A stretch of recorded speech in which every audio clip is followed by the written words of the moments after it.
दोस्तों नमस्कार, मैं are Yadav Hindi Guru channel में आपका स्वागत करता हूं।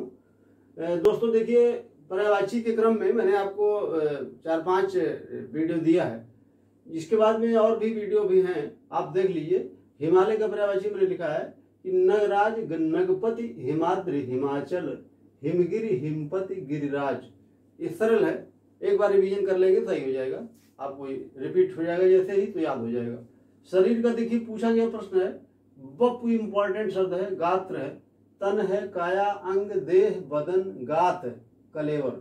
देखिए कुछ तो आपको याद है, लेकिन कुछ नए शब्द जैसे मिले हैं तो उससे थोड़ा सा फैमिलियर हो लीजिए, तो आपको पता चल जाएगा कि वास्तव में सब नहीं याद किया जाता है, कुछ ही शब्द याद करना पड़ता है जो कुछ कठिन होते हैं। इसके बाद देखिए वृक्ष का पूछा गया प्रश्न है, द्रुम पेड़ तो जानते हैं, पादप, शाखी, तरु, बिटप, गाछ। गाछ पूछा गया प्रश्न है, द्रुम भी पूछा गया प्रश्न है। ऐसे देखिए राहगीर तो बहुत सरल है, पथिक, राही, मुसाफिर, यात्री, बटोही, ये तो बहुत सरल है। ठीक, राजा का पर्यायवाची पूछा गया है अभी पिछले एग्जाम्स में। भूपति, भूप, नृप, महीप, नरपति, नरेश, भूपाल, नरेंद्र, नरपाल, राव, नरनाह, राव पूछा गया है। इसके बाद में यमुना का पर्यायवाची बराबर पूछा जाता है, आपको बता दें हम कि सूर्यसुता, रवि तनया, तरड़ी, तनुजा, तरडिया, अर्कजा, भानुजा, कालिंदी। ठीक, तो शब्द यही मिलेंगे आपको, तो ध्यान रखना होगा कि कौन सा शब्द है जो पूछा जा रहा है। इसके बाद में मोर का पर्यायवाची कई बार पूछ लिया गया है कि देखिए मयूर, सिखी, ध्वजी, नीलकंठ, शिखंडी, कलापी, केकी, सारंग। ठीक, अब देखिए सारंग के बारे में मैंने बात किया था आपसे, यहां मैंने सारंग लिखा है, तो सारंग का जो पर्यायवाची होता है वो बहुत ज्यादा होता है। ठीक, तो भाई देवे वो सवाल कर सकता है कि निम्नलिखित में से किस सारंग का पर्यायवाची नहीं है। ठीक, अच्छा, उसके बाद में या सारंग का पर्यायवाची है, दोनों टाइप से प्रश्न कर सकता है, तो उसमें ज्यादा से ज्यादा शब्द हो सकते हैं। देखिए कोई लिमिट नहीं है सारंग का पर्यायवाची, मैं आपको बता दूं, हाथी, घोड़ा, जितने भी आप सोच सकते हैं, सिंह, हाथी, कामदेव, कोयल, मृग, भौरा, मोर। ठीक, बहुत सारे पर्यायवाची इसके हैं, मैंने लिखा नहीं है, बस आपको बता दे रहा हूं कि सारंग का पर्यायवाची बहुत ज्यादा होता है।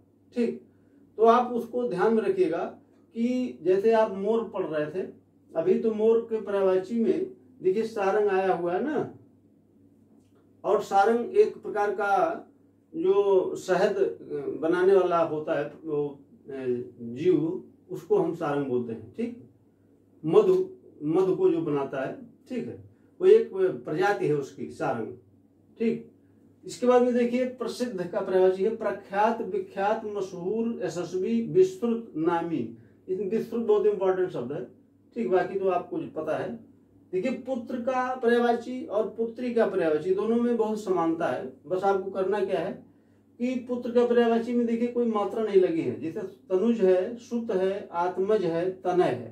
ठीक, ऐसे करना क्या है, पुत्री का पर्यायवाची अगर आ गया, तनुजा, सुता, आत्मजा, तनया। ठीक, समझ गए होंगे आप, तो इसमें बस आपको आ की मात्रा बढ़ा देना है। इसके बाद में देखिए नंद है, नंदन है, तो नंदिनी हो जाएगा पुत्री के पर्यायवाची में। इसके बाद में दास का पर्यायवाची देख लीजिए, दास का पर्यायवाची पूछा गया है, नौकर, सेवक, अनुचर, चाकर, भृत्य, ये इंपॉर्टेंट शब्द है। परिचारक इंपॉर्टेंट है, किंकर भी इंपॉर्टेंट है। ठीक, आप ध्यान रखिएगा, ये शब्द कुछ इंपॉर्टेंट है, बाकी तो सरल होते हैं तो आप समझ जाएंगे, लेकिन जो कठिन प्रश्न आता है उसी को ध्यान में रखना है। बाकी देखिए गणेश का पर्यायवाची आपको पता होगा कि बहुत है, वो आपको याद भी होगा। ठीक है, थोड़ा बहुत आप अगर आप पूजा पाठ करते होंगे तो आपको पता होगा, बहुत ज्यादा पर्यायवाची है। जैसे हनुमान जी का पर्यायवाची बहुत ज्यादा है, गणेश जी का पर्यायवाची बहुत ज्यादा है, शंकर जी का पर्यायवाची बहुत ज्यादा है, और फिर आप देखते होंगे ये इनका दुर्गा जी का पर्यायवाची बहुत ज्यादा है। ठीक है, तो जो बहुत ज्यादा है तो ऐसा नहीं है कि आपको याद नहीं होगा, वो आप उससे फैमिलियर हैं।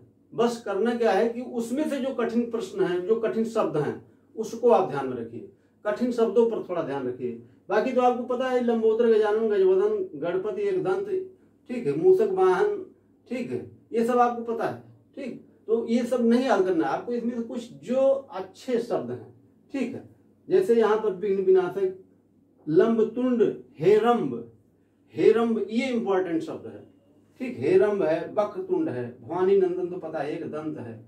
ऐसे शब्दों को ध्यान रखना है कि जो थोड़ा सा कठिन हो, ठीक। बाकी तो सरल पता ही हो जाएगा।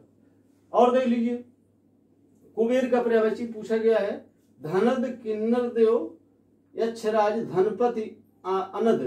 इसके बाद में शब्द देखिए, धनाधिप किन्नरेश राजराज, अलकेश, इंपॉर्टेंट शब्द है अलकेश, अलकेश बहुत इंपॉर्टेंट है, ठीक। पूछेगा किसका पर्यायवाची है, ठीक। तो आपको ऐसे ध्यान रखना है। इसके बाद में मेरा अभी एक वीडियो पर्यायवाची का और होगा, और फिर मैं आपके लिए क्वेश्चन तैयार कर रहा हूं जो एक एक टॉपिक का होगा। जैसे मान लीजिए कि आप के पूरे टॉपिक हो गए, 6 टॉपिक हैं, आपको पता ही है कि मैंने पहले ही वीडियो में बताया था कि 6 टॉपिक हैं समीक्षा अधिकारी में, जिसमें से आपको मैं बता दूं कि अगर आप थोड़ा सा हमारे साथ मेहनत करेंगे तो आपको अच्छा नंबर मिल सकता है। और मैंने ये भी बताया है कि आप हिंदी में 55 से ऊपर भी पा सकते हैं, ठीक है। मिनिमम 55 नंबर पा सकते हैं, लेकिन उसके लिए क्या करना है, आपको हमारे साथ में बने रहना है। जो जो मैं बता रहा हूं उसको थोड़ा सा ध्यान रखेंगे आप। क्यों? क्योंकि जान रहे जीएस की कोई गारंटी नहीं होती है कि आप कितना नंबर पाएंगे। बहुत आप मेहनत करके जाते हैं, लेकिन जीएस में कभी कभी पेपर बहुत अच्छे नहीं हो पाते हैं। वो बहुत अच्छी बात है अगर पेपर ठीक ठाक चला जाए, लेकिन होता क्या है कि कभी करंट अफेयर्स नहीं फंसा, कभी आप आए हुए क्वेश्चन को गलत कर दिया। तो ऐसे जगह पर क्या होता है कि आपका जो पेपर मान लीजिए गड़बड़ हुआ तो कुछ कवर तो ये टॉपिक कर देगा आपको। जैसे आप हिंदी में क्या किए कि आप 55, 56, 57 तक पा गए, तो आप कम से कम 7-8 नंबर की लीड बना लिए और लोगों से। तो और लोगों से जब लीड बना लेंगे तो आप फाइट में बने रहेंगे। और 7-8 नंबर जीएस में बहुत ज्यादा नंबर होता है कवर करना। इसके बाद में मैं आपको एक एक टॉपिक से, जैसे विलोम से, फिर इसके बाद में तत्वतम है, पर्यायवाची है, अनेक शब्दों के लिए एक शब्द है, विशेष विशेषण है, ठीक है। इस सब पर मैं एक एक टॉपिक पर क्वेश्चन बनाऊंगा और आप उसको भी देखते रहिए तो बहुत फायदा होगा। तो बहुत बहुत धन्यवाद मित्रों। फिर अगला टॉपिक करते हैं।